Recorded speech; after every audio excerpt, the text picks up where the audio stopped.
ಹಣ ಪಡೆದು ಮನೆ ನೀಡಿದ್ದಾರೆ ಎಂಬುದರ ಬಗ್ಗೆ ಶಾಸಕ ಬಿಆರ್ ಪಾಟೀಲ್ ಅವರ ಆರೋಪ ಸುಳ್ಳು ಎಂದು ಡಿಸಿಎಂ ಡಿಕೆ ಶಿವಕುಮಾರ್ ಹೇಳಿದರು.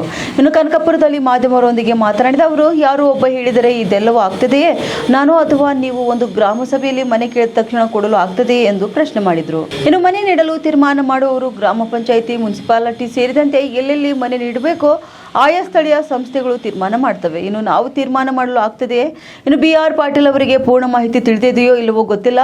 ಯಾವುದೇ ರೀತಿಯ ಅಕ್ರಮ ನಡೆದಿಲ್ಲ. ನಾನು ಅವರ ಬಳಿ ಮಾತನಾಡ್ತೇನೆ ಎಂದು ಹೇಳಿದರು. ಇದಕ್ಕೂ ಮೊದಲು ಕನಕಪುರದ ಹಾರೋಹಳ್ಳಿಯ ಮರಳವಾಡಿಯಲ್ಲಿ ಸ್ಥಾಪನೆಯಾಗಿರುವಂತಹ ನೂತನ ಕರಿಯಪ್ಪ ಕೃಷಿ ಮಹಾವಿದ್ಯಾಲಯ ಕಟ್ಟಡಕ್ಕೆ ಶಂಕುಸ್ಥಾಪನೆ ನೆರವೇರಿಸಿ ಮಾತನಾಡಿದ ಅವರು, ಕನಕಪುರ ರೂರಲ್ ಎಜುಕೇಷನ್ ಸೊಸೈಟಿ ಉಳಿಸಿ ಬೆಳೆಸುವುದು ನನ್ನ ಕೆಲಸ. ಜನಸಾಮಾನ್ಯರ ಮಕ್ಕಳಿಗಾಗಿ ಈ ಸಂಸ್ಥೆಯಿಂದ ಕೃಷಿ ಕಾಲೇಜು ನಿರ್ಮಾಣವಾಗಿದೆ. ಹಾಗಾಗಿ ಈ ಸಂಸ್ಥೆ ಬೆಂಗಳೂರು ದಕ್ಷಿಣ ಜಿಲ್ಲೆಯ ಹೆಮ್ಮೆಯಾಗಿದೆ. ನನಗೂ ಹಾಗೂ ಸಂಸ್ಥೆಯ ಅಧ್ಯಕ್ಷರಾದ ಶ್ರೀಕಂಠ ಅವರಿಗೂ ಸಂಸ್ಥೆಯ ಜಾಗ ಎಲ್ಲಿ ಒತ್ತುವರಿಯಾಗ್ತದೆ ಎನ್ನುವ ಆತಂಕವಿತ್ತು. ಆದರೆ ಈಗ ಸದರಿ ಜಾಗದಲ್ಲಿ ಕೃಷಿ ಕಾಲೇಜು ಸ್ಥಾಪನೆಯಾಗುತ್ತಿರುವುದು ಸಮಾಧಾನ ತಂದಿದೆ ಎಂದು ತಿಳಿಸಿದರು.